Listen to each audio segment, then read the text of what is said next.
Welcome from all of us at He Is Risen Ministries. Your support by subscribing and giving a thumbs up helps us keep creating videos that inspire and equip those seeking a deeper walk with the Lord.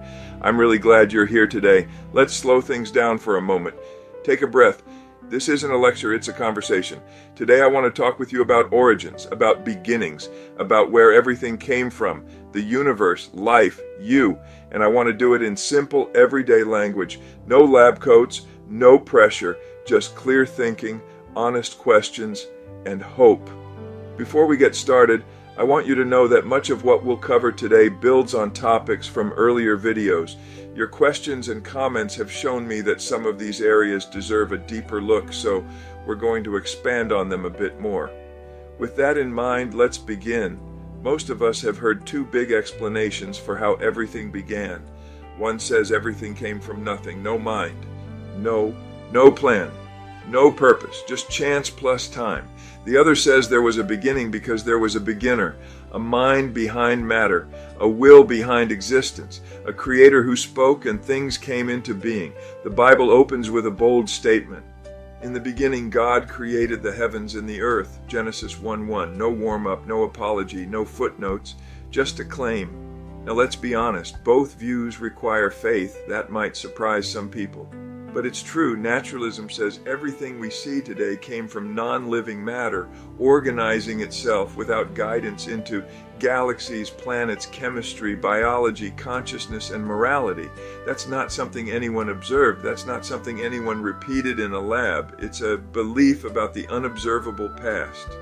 Just like creation is a belief about the unobservable past. So when someone says, I only believe in science, it helps to slow down and ask a question. Which part is science and which part is belief? Science is incredible. It studies what already exists. It observes patterns. It tests repeatable processes. But science can't rewind the universe. It can't replay the beginning. When naturalism talks about the universe springing into existence from nothing, that's not observed science. That's a worldview, a belief system.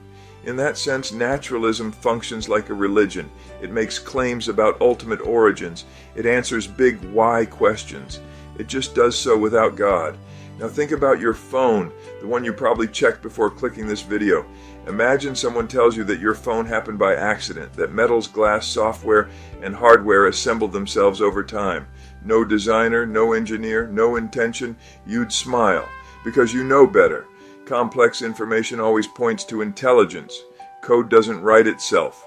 Apps don't design themselves. The Bible says life is even more complex. Psalm 139 says we are fearfully and wonderfully made.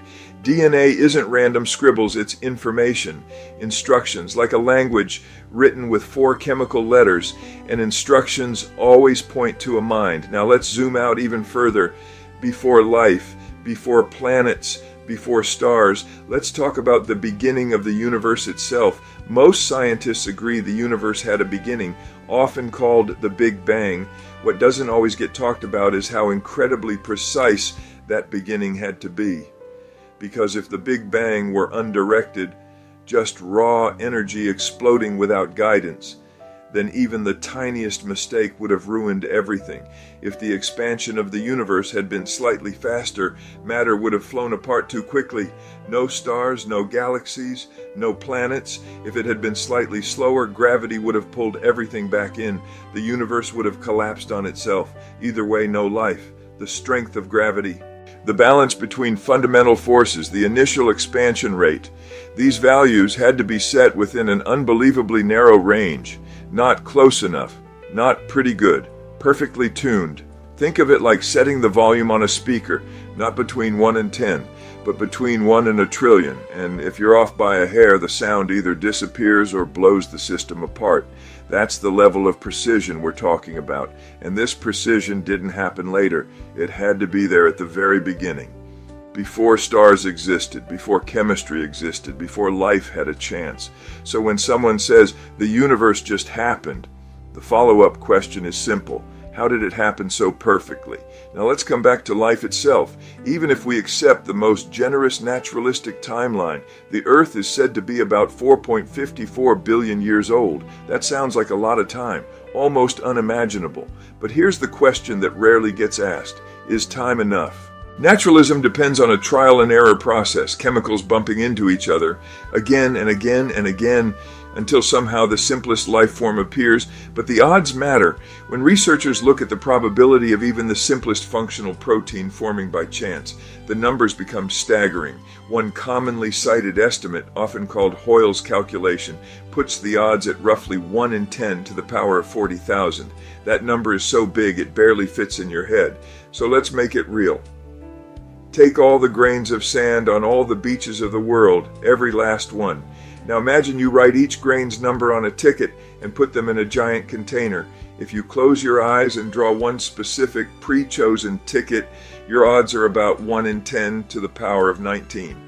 Now stretch that idea so far that instead of 1 in 10 to the power of 19, your odds are 1 in 10 to the power of 40,000.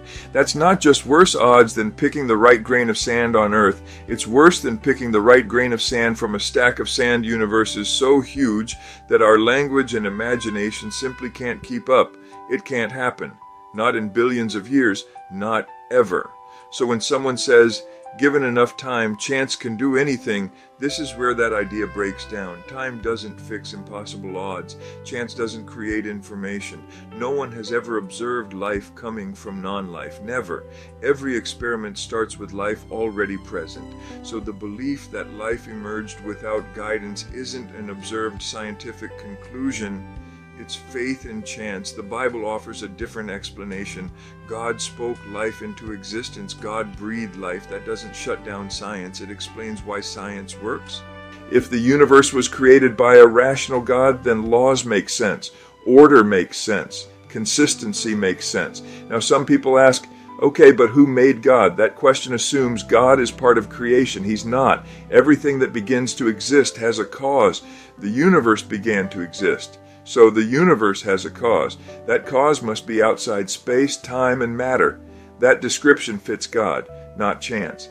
Now let's move from origins to history to something grounded, something public. Christianity doesn't rest only on how things began. It rests on something that happened in history, the resurrection. If Jesus stayed in the grave, none of this matters. Paul says that plainly in 1 Corinthians 15. But if he rose, everything changes. The resurrection wasn't a private vision. It wasn't a legend written centuries later. It was proclaimed early, publicly, by people who said they saw him alive again. They talked with him, ate with him, touched him, and they never backed down. The apostles gained nothing earthly from this claim. No power, no wealth, no comfort. They gained suffering. They were beaten, imprisoned, exiled, and many were killed in horrific ways. And through all of it, they kept saying the same thing. We have seen a man come back from the dead. People may die for something they believe is true, but no one willingly dies for what they know is a lie. Something happened. The empty tomb, the transformed lives, the explosion of the early church. If God can raise the dead, creation is not a stretch. The same power that brings life from a grave can bring life from nothing. The Bible tells a coherent story. Creation, fall, redemption, restoration, not chaos, purpose. Now let's bring this home. You live in a world shaped by design, algorithms, feeds, intent.